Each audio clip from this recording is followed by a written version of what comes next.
அன்பானவர்களே, நம்முடைய இன்றைய சிந்தனைக்கு தாய்மையின் தூய்மை என்ற தலைப்பிற்கு கீழாக சில செய்திகளை நாம் பார்ப்பதற்கு இருக்கிறோம். அன்பு, பாசம், நேசம், அரவணைப்பு என்கின்ற எல்லா உணர்விற்கும் எடுத்துக்காட்டாக உதாரணமாக நாம் சொல்வது என்றால் தாயை தான் உதாரணம் காட்டுவோம். தாயை போன்று அல்லாஹு தஆலா 70 மடங்கு 60 மடங்கு பாசம் கொண்டவனாக இருக்கிறான்.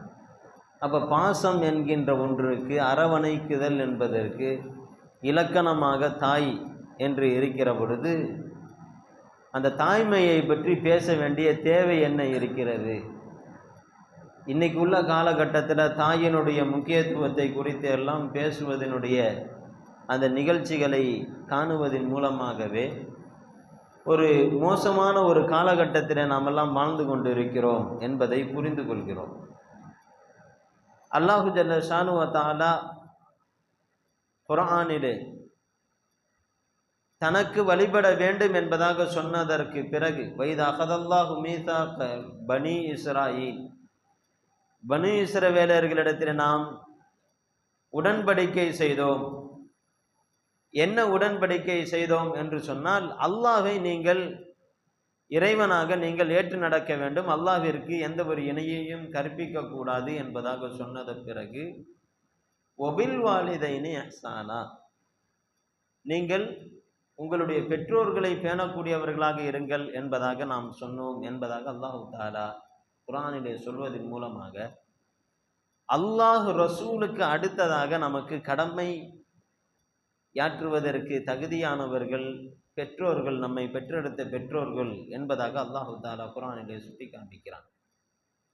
அந்த பெற்றோர்கள் என்கின்ற வரிசையில் தாய் முதன்மையான இடத்தை ஹதீஸின் அடிப்படையில் பெறுகிறார்.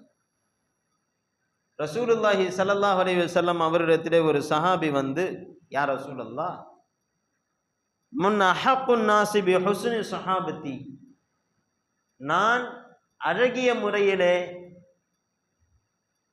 தொடர்பு வைத்துக் கொள்வதற்கு, உறவாடுவதற்கு தகுதியானவர்கள் யார் இந்த உலகத்தில் என்று ரசூலுல்லாஹி ஸல்லல்லாஹு அலைஹி வஸல்லம் அவர்களிடத்திலே கேட்கும் பொழுது ரசூலுல்லாஹி ஸல்லல்லாஹு அலைஹி வஸல்லம் அவர்கள் சொன்னார்கள், உம்மு, உன்னுடைய தாய் என்று சொன்னார்கள். சும்மமன், பின்பு யார் என்பதாக நான் கேட்டேன். அப்பொழுது ரசூலுல்லாஹி ஸல்லல்லாஹு அலைஹி வஸல்லம் அவர்கள் சொன்னார்கள், உம்மு, உன்னுடைய தாய் என்று சொன்னார்கள். சும்மமன், பின்பு யார் என்பதாக கேட்டேன். உம்மு, உன்னுடைய தாய் என்று சொன்னார்கள்.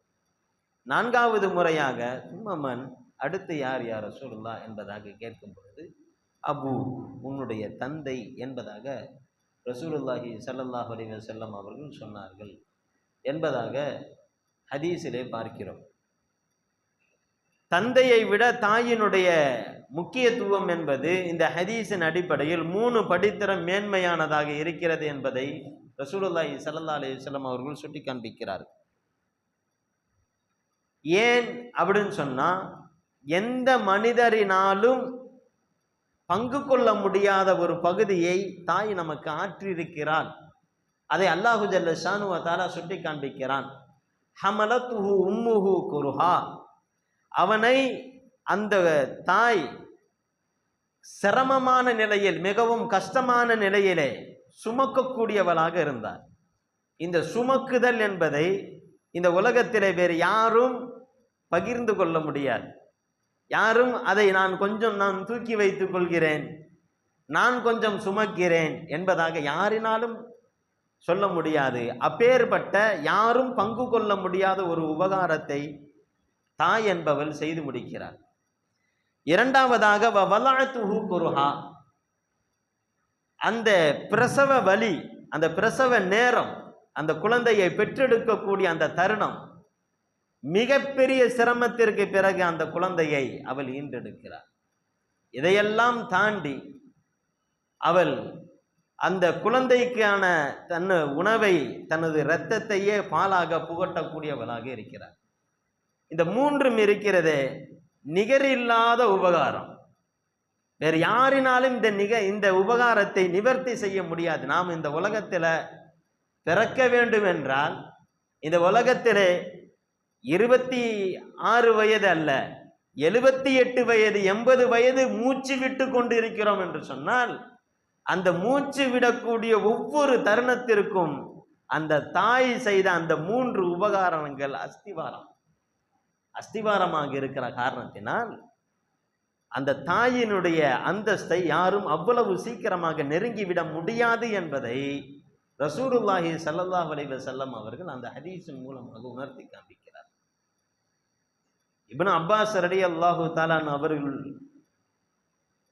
காபாவை தவாப் செய்வதற்காக வந்திருக்கிற பொழுது ஒரு காட்சி ஒன்றை பார்க்கிறார்கள். என்ன காட்சி? வயது தளர்ந்து விட்ட, எல்லா செயல்பாடுகளும் இழந்துவிட்ட ஒரு தாயாரை ஒரு கூடையிலே அமர்த்தி தவாப் செய்து கொண்டு இருக்கிறார். அந்த தாய்க்கு உபாதைகள் வெளியே வருகின்றன. அந்த உபாதைகளை எந்த ஒரு முகசுளிப்பும் இல்லாமல் அந்த உபாதைகளை அவர் சரி செய்கிறார். அழகான முறையிலே தன்னுடைய உணவை எடுத்து தாய்க்கான உணவை அன்பான முறையிலே ஊட்டி விடுகிறார். பக்குவமாக பேணி பாதுகாக்கிறார். தன்னுடைய முதுகிலே வைத்த வண்ணமாக, சுமந்த வண்ணமாக கடும் வெயிலிலே தவாப் செய்கிறார். ரசூலுல்லாஹி ஸல்லல்லாஹு அலைஹி வஸல்லம் அவர்களுடைய அருமை தோழர் இப்னு அப்பாஸ் ரலியல்லாஹு தஆலா அவர்களிடத்தில் இது குறித்து கேட்கப்படுகிறது. இவர் எந்த அளவிற்கு தன்னுடைய தாயினுடைய உபகாரியாக இருக்கிறார் பார்த்தீர்களா என்று கேட்கும் பொழுது இப்னு அப்பாஸ் ரலியல்லாஹு தஆலா அவர்கள் சொன்னார்கள், உண்மைதான், ஆனால் அந்த இவர் செய்த இவ்வளவு உபகாரம் இருக்குது இல்லையா, இந்த உபகாரம் எல்லாமே அந்த தாய் 10 மாதம் சுமந்திருக்கிற பொழுது ஒரு வலி ஒன்று வரும்ல, ஒரே ஒரு வலி வரும்ல, அவர் திரும்பி படுக்கிறதுக்கு முடியாமல் ஒரு வலியினால் துடித்து போவாள் அல்லவா, அந்த வலிக்கு இந்த உபகாரம் எல்லாம் ஈடாகாது என்பதாக அதில் செய்தினா இப்னு அப்பாஸ் ரலியல்லாஹு தஆலா அவர்கள் சொல்லிவிட்டு ஒரு அற்புதமான ஒரு ஹதீஸை ஒன்று சொல்லுவார். என்ன உபகாரம் நாமெல்லாம் செஞ்சிட்டோம், நம்முடைய பெற்றோர்களுக்கு என்ன உபகாரத்தை நாம் செஞ்சிட்டோம். ஒரு விஷயத்தை நன்றாக விளங்க வேண்டும். அவர்கள் இன்னகுமா, பெற்றோர்கள் இருக்கிறார்களே, கானா யஃஅலானி ذلك வஹுமா யுஹிப்பானி பகாவுக், அவர்கள் வாழுகின்ற பொழுது நமக்கும் அது போன்ற உபகாரத்தை செய்தார்கள், பேணி பாதுகாத்தார்கள். நமக்கு ஜுரம் வந்து விடக்கூடாது, நோய் வந்து விடக்கூடாது, கொசு தீண்டி விடக்கூடாது, ஈப்பட்டு விடக்கூடாது என்பதாக இரவும் பகலுமாக பேணி வாழ்ந்த அவர்கள் பாதுகாத்தார்கள். எந்த அடிப்படையில் தெரியுமா? யுஹிப்பானி பகா, நீ நிரந்தரமாக வாழ வேண்டும், நீடித்து வாழ வேண்டும், உன்னுடைய எதிர்கால வாழ்க்கையை எதிர்பார்த்த வண்ணமாக, எதிர்காலத்தினுடைய வாழ்க்கையை ஆதரவு வைத்த வண்ணமாக அவர்கள் இத்தனை காரியங்களையும் செய்தார்கள். பெற்றோர்களை கடைசி காலத்தில் பேணக்கூடியவர்களெல்லாம் என்ன செய்வார்கள் தெரியுமா? ஹுமா யுஹிப்பானி மௌத்தஹுமா, அவர்களுடைய மரணத்தை நினைத்த வண்ணமாகவே உபகாரத்தை செய்வார். அதுதான் வித்தியாசம். என்னங்க, எத்தனை காலம் உங்கள் அத்தா அம்மாவுக்கு நான் தான் கித்மத்து செய்யணுமா அப்படின்னு சொல்லி கேட்கும்போது கணவர் என்ன சொல்கிறார்? கொஞ்சம் பொறுத்துக்கடி. எத்தனை வருஷம்? 5 வருஷம், 10 வருஷம். என்ன ரசூலுல்லாஹி ஸல்லல்லாஹு அலைஹி வஸல்லம் சொன்னது இருக்கா? எத்தனை நாள் கஷ்டப்பட போகிறோம்? 10 வருஷம் தானே, 5 வருஷம் தானே, அதுக்கப்புறம் மூத்தா போயிடுவாங்க, கொஞ்ச நாள் தானே, நம்ம பார்த்துக்குவோம். அப்ப பெற்றோர்கள் பேணியது என்பது, பெற்றோர்கள் பாதுகாத்தது என்பது நம்முடைய எதிர்காலத்தினுடைய வாழ்க்கையை நினைத்து, என் புள்ள நல்லா இருக்கணும், நல்லா வாழணும், அவனுடைய வாழ்க்கை சிறப்பாக இருக்கணும் என்பதை நினைத்து நம்மை பேணி பாதுகாத்தார்கள். நாம் இப்பொழுது பேணி பாதுகாக்கிறோம். என்ன அடிப்படையில் பேணி பாதுகாக்கிறோம் என்றால், எத்தனை வருஷம் நம்ம கஷ்டப்பட போகிறோம், எத்தனை வருஷம் பார்க்க போறோம், 5 வருஷம் தானே பார்ப்போம், 10 வருஷம் தானே பார்ப்போம் அப்படின்னு சொல்லி அவர்களுடைய மரணத்தை எதிர்பார்த்த வண்ணமாக செய்கிறோம். செய்யக்கூடிய செயல் வேண்டுமானாலும் ஒன்றாக இருக்கலாம், ஆனால் இரண்டுக்கும் மத்தியிலே மிகப்பெரிய வித்தியாசம் என்பதை ரசூலுல்லாஹி ஸல்லல்லாஹு அலைஹி வஸல்லம் அவர்கள் சொன்ன அந்த ஹதீஸை சொல்லி இந்த நபரோடு இப்னு அப்பாஸ் ரலியல்லாஹு தஆலா அவர்கள் ஒப்பீடு செய்து காண்பித்தார். உண்மை அதுதானே. ஆனால் இன்னைக்கு என்ன வருத்தம்னா, அப்படிப்பட்ட எண்ணத்தில் கூட தன்னுடைய பெற்றோர்களை பேணி பாதுகாக்கக்கூடிய பிள்ளைகள் என்பவர்கள் குறைந்து விட்டார்கள் என்பதுதான். ஏன் குறைஞ்சாங்க? குறைந்ததற்கான காரணம் என்ன? 2 காரணம். ஒன்று, அந்த பிள்ளைகளுக்கு தாய் என்றால் என்ன, தாயினுடைய மகத்துவம் என்ன, அன்பு என்றால் என்ன, பாசம் என்றால் என்ன, அவர்களுக்கு அதை போதிக்கப்படவில்லை. அவர்களுக்கு தெரிஞ்சதெல்லாம் மெட்டீரியல் நாலேஜ். இந்த உலகத்தினுடைய என்ன கம்ப்யூட்டரை எப்படி யூஸ் பண்ணணும், எப்படி ஆப்ரேட் பண்ணணும், எப்படி ஆஃப் பண்ணணும், இது மாதிரியான விஷயங்கள், எப்படி நாம் பொருளாதாரத்தை ஈட்ட வேண்டும், எப்படி அதை நிவர்த்தி செய்ய வேண்டும், அதை எப்படி சரி செய்ய வேண்டும், எப்படி கணக்கு போட வேண்டும், இதுதான் நாம் போதித்து கொடுத்தோமே தவிர ஒரு நேரத்தை கொடுத்து அந்த குழந்தைக்கு ஒரு அரவணைப்பு, ஒரு அன்பு, ஒரு பாசம் கிடைக்கக்கூடிய அந்த குழந்தையை அரவணைக்கக்கூடிய சூழ்நிலையை அவர்களுக்கு ஏற்படுத்தி கொடுக்கவில்லை. அவன் காலையில் எந்திரிக்கிறான். காலையில் எந்திரிக்கும் போது அவன் வேக வேகமாக ஸ்கூலுக்கு போயிடுறான். ஸ்கூலுக்கெல்லாம் போயிட்டு கடைசியாக அவன் வரும்போது வந்தோடனே இவன் புழிஞ்சி எடுத்து இவனை சக்கையாக்கி இவனை உள்ளே விடுறான். அடுத்தது டியூஷன் சொல்லி போகிறான். அங்கே போனோன்னா அவன் அப்படியே சோர்வாயிறான். வந்தோடனே அப்படியே படுக்கிறான். அத்தா கிட்ட பேசுறது இல்லை, அம்மா கிட்ட பேசுறதுக்கான வாய்ப்புகள் இல்லை. அன்னைக்கெல்லாம் அம்மா உட்காந்து பேசுவாங்க, ஏதாச்சும் உபதேசம் செய்வாங்க.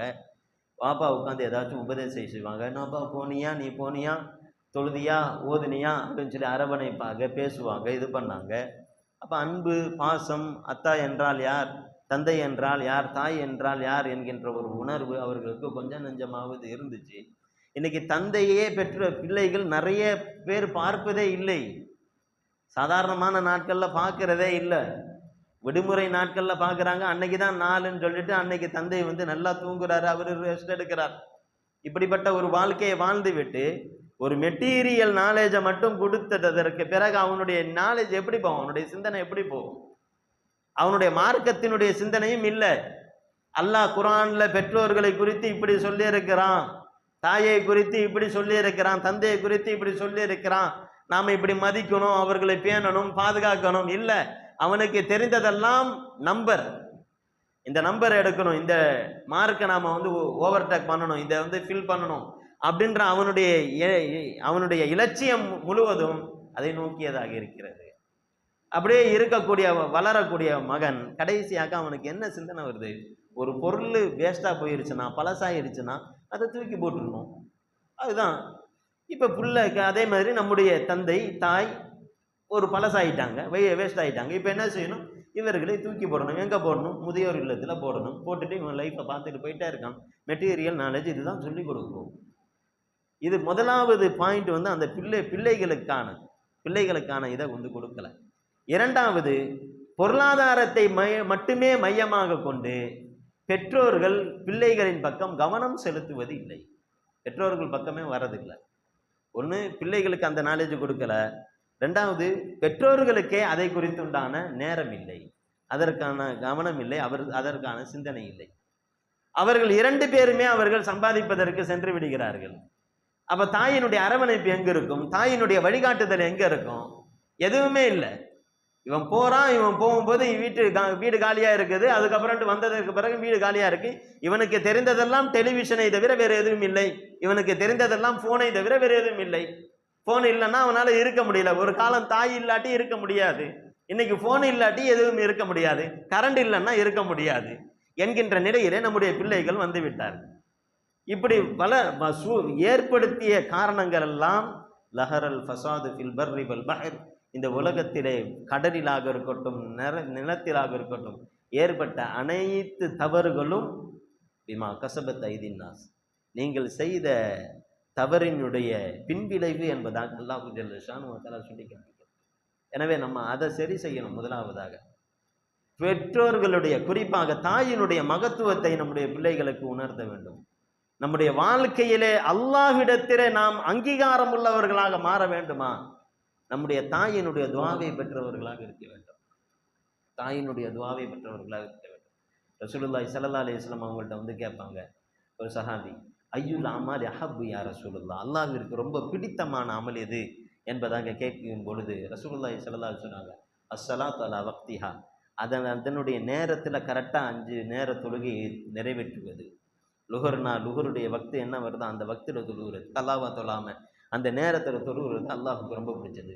சும்மாய் அதற்கு அடுத்தது என்ன என்பதாக கேட்கும் பொழுது பிர்ருல் வாலிதைன், உன்னுடைய பெற்றோர்களுக்கு நீ உபகாரத்தை செய்வது, பணிவிடை செய்வது, குறிப்பாக தாய்க்கு உபகாரம் செய்வது, இது அல்லாஹ்வினுடைய நேசத்தை ஏற்படுத்தும் என்பதாக ரசூலுல்லாஹி ஸல்லல்லாஹு அலைஹி வஸல்லம் அவங்க சொல்றாங்க. ஒண்ணும் இல்லை, ஹஜ்ரத் சையதுனா உமர் ரலியல்லாஹு தஆலா அவருடைய காலம், எப்பொழுதெல்லாம் யமன் தேசத்திலிருந்து ஒரு கூட்டம் ஹஜ்ஜுக்கு வருகிறதோ அப்பொழுதெல்லாம் உமர் ரலியல்லாஹு தஆலா அவர்கள் அந்த கூட்டத்தில் போய் அஃபீக்கும் உவைஸ் இப்னு ஆமிர், உவைஸ் இங்க உங்க யாராச்சும் இருக்கிறீங்களா என்று கேட்பார்கள். எப்பொழுதுமே யமன் தேசத்திலிருந்து ஒருத்தவங்க ஒரு கூட்டம் ஹஜ்ஜுக்கு வந்திருக்குன்னா ரசூலுல்லாஹி உமர் ரலியல்லாஹு தஆலா அவர்கள் போய் கேட்கக்கூடியவர்களாக இருப்பார். இப்படி கேட்டுக்கிட்டே இருக்கிறாங்க, பல தடவை வரவே இல்லை.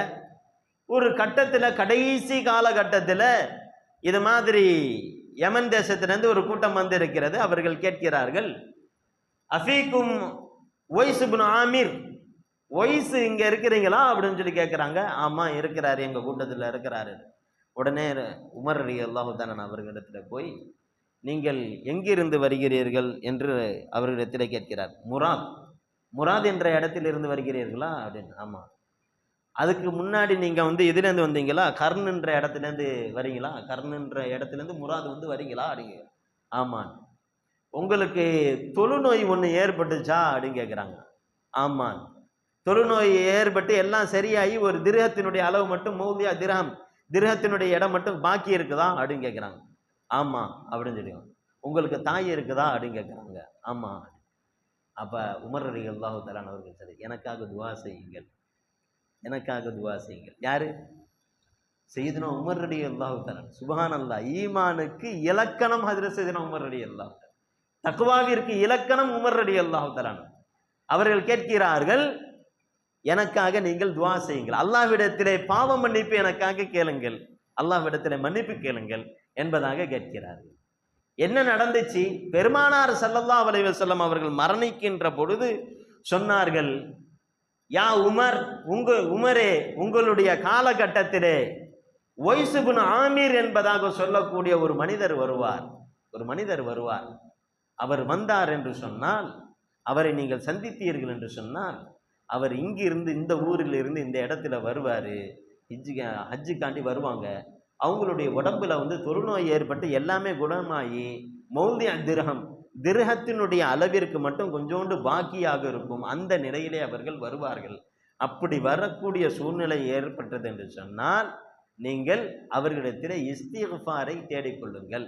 ஃபஸ்தக்ஃபிர் லக்க, உங்களுக்காக நீங்கள் அவரிடத்திலே இஸ்திக்ஃபார், அல்லாஹ்விடத்திலே தௌபா செய்யும்படி, அல்லாஹ்விடத்திலே பாவ மன்னிப்பு கேட்கும்படி துவா செய்து கொள்ளுங்கள். ஏனென்றால் லவ் அக்ஸம அலல்லாஹி லஅபர்ரா, அவர் அல்லாஹ்விடத்திலே ஏதேனும் ஒரு விஷயத்தை நாடி கையை ஏந்தினார் என்றால் அல்லாஹ் உடனடியாக நிறைவேற்றக்கூடிய அபுதால்களில் உள்ளவராக அல்லாஹ் தஆலா ஆக்கி வைத்திருக்கிறான். எனவே அவரிடத்திலே துஆவை பெற்றுக்கொள்ளுங்கள், அவர் வருவார், உங்களுடைய காலகட்டத்திலே வருவார் என்பதாக ரசூலுல்லாஹி ஸல்லல்லாஹு அலைஹி வஸல்லம் அவர்கள் சொன்னார்கள். அப்பேற்பட்ட உவைஸுல் கர்னி ரஹ்மத்துல்லாஹி அலைஹி ஏன் இவ்வளவு பெரிய அந்தஸ்திற்குரியவனாக மாறினார்கள் என்றால் ஒரே ஒரு காரணம், பெருமானார் ஸல்லல்லாஹு அலைஹி வஸல்லம் அவர்கள் ரசூலுல்லாஹி ஸல்லல்லாஹு அலைஹி வஸல்லம் அவர்களை சந்தித்து, நான் உங்களை சந்திக்க வேண்டும் என்பதாக ஆசைப்படுகிறேன், ஆனால் எனக்கு வயதான தாய் ஒருவர் இருக்கிறார், அவருக்கு நான் பணிவிடை செய்ய வேண்டிய தேவை இருக்கிறது, அந்த ஒரு காரணம் மட்டும் இல்லை என்றால் நான் உங்களிடத்தில் வந்து விடுவேன், நான் இப்பொழுது என்ன செய்ய, என்னுடைய தாயை பேணவா, உங்களை சந்திக்கவா என்பதாக கேட்கிறார்கள். தூது அனுப்புகிறார்கள்.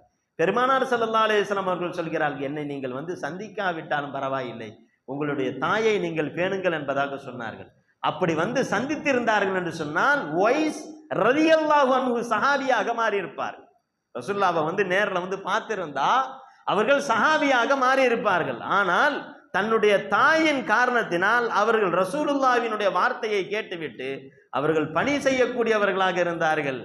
சஹாபியினுடைய அந்தஸ்தாக இருந்தா இல்லை என்றாலும் அல்லாஹு தஆலா மிகப்பெரிய சஹாபியை துஆவை பெற்றுக்கொள்ளக்கூடிய அளவிற்கு அல்லாஹ்வினுடைய மிகப்பெரிய இறைநேசராக அபுதாலாக அல்லாஹு தஆலா மாற்றினான் என்பதாக ஹதீஸினுடைய விரிவுரையிலே சுட்டி காண்பிக்கிறார். என்றால் தாயினுடைய துஆவை நாம் வாங்கிவிட்டோம் என்று சொன்னால் அல்லாஹ்வினுடைய அங்கீகாரத்தை நாம் பெற்றவர்களாக ஆகுவோம்.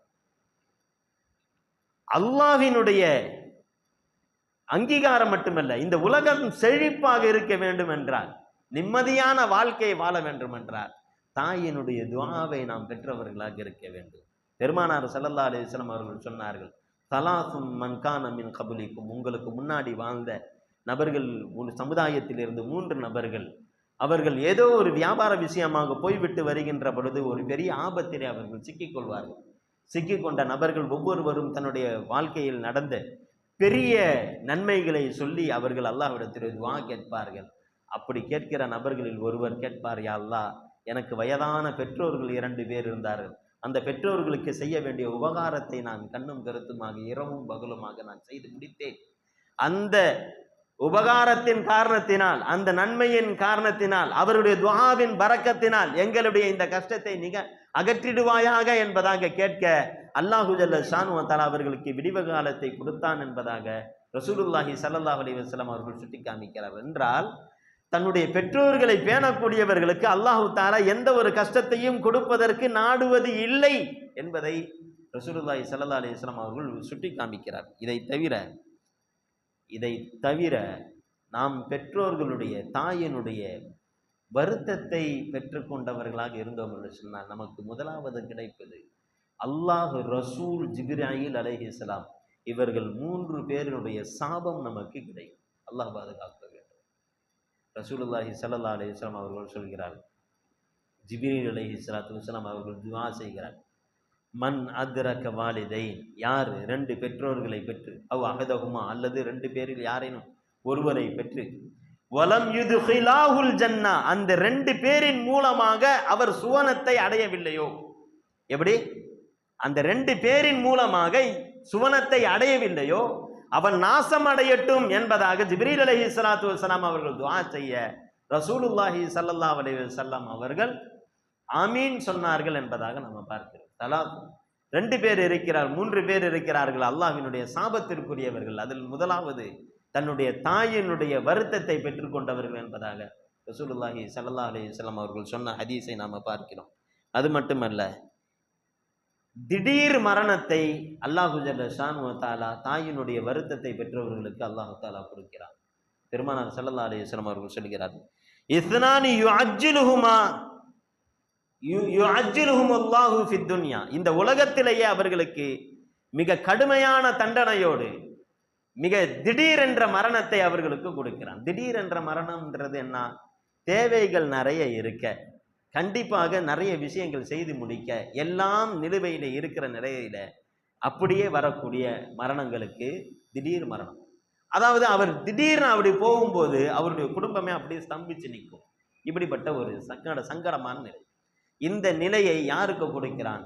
ரசூலுல்லாஹி ஸல்லல்லாஹு அலைஹி வஸல்லம் 2 பேருக்கு கொடுக்கிறான். முதலாவது பகி, பெரும்பாவம் செய்யக்கூடியவன், இவனுக்கு அல்லாஹு ஜல்ல ஷானு வ தஆலா கொடுக்கிறான். இரண்டாவது யாருக்கு கொடுக்கிறான் என்றால் உக்கூக்குல் வாலிதைன், தன்னுடைய பெற்றோர்களை நோவினைப்படுத்தியவர்களுக்கு அல்லாஹு தஆலா திடீர் மரணத்தை கொடுக்கிறான், அகால மரணத்தை ஏற்படுத்துகிறான் என்று பெருமானார் ஸல்லல்லாஹு அலைஹி வஸல்லம் அவர்கள் சொல்லி காண்பிக்கிறார். மூன்றாவதாக பெற்றோர்களுடைய விருப்பம் இல்லை என்று சொன்னால் அதிருப்தியை பெற்றுக்கொண்டவர்கள் சுவனத்தை எதிர்பார்க்க வேண்டாம் என்பதை பெருமானார் ஸல்லல்லாஹு அலைஹி வஸல்லம் அவர்கள் சொன்னார். 3 நபர்கள் இருக்கிறார்களா, யதுகுலுஹுமுல் ஜன்னா, அவர்கள் சுவனத்திலே நுழையவே முடியாது. சுவனத்திலே அவர்கள் நினைத்து பார்க்கவே முடியாது, நுழையவே முடியாது. அதிலே முதலாவது யார்? ஆக், பெற்றோர்களை உதாசீனம் செய்தவர்கள், பெற்றோர்களை நோவினைப்படுத்தியவர்கள், இவர்கள் சுவனத்திலே நுழைய முடியாது. இரண்டாவது மன்னான், செய்த விஷயங்களை பிறருக்கு சொல்லி காட்டக்கூடியவர்கள். மூன்றாவது சாராயத்தை அருந்தக்கூடியவர்கள், மதுவை அருந்தக்கூடியவர்கள், இவர்கள் சுவனத்திலே நுழையவே முடியாது என்று பெருமானார் ஸல்லல்லாஹு அலைஹி வஸல்லம் அவர்கள் சொல்லி காண்பிக்கிறார். எனவே அன்பானவர்களே, நம்முடைய பிள்ளைகளுக்கு அதிகமாக சொல்லிக் கொடுக்க வேண்டும், பெற்றோர்களுடைய மகத்துவத்தை சொல்லிக் கொடுக்க வேண்டும். பெருமானார் ஸல்லல்லாஹு அலைஹி வஸல்லம் அவர்கள் தாயினுடைய மகத்துவத்தை குறித்து என்னவெல்லாம் வலியுறுத்தி இருக்கிறார்கள் என்பதாக சொல்லிக் கொடுக்க வேண்டும். அப்பேற்பட்ட காலகட்டத்திலே நாம் எல்லாம் இருக்கிறோம். அல்லாஹு ஜல்ல ஷானு வ தஆலா அமல் செய்யக்கூடிய தௌஃபீக்கை நம் அனைவருக்கும் தந்தருள் புரிவானாக. அன்பு பெருமக்களே,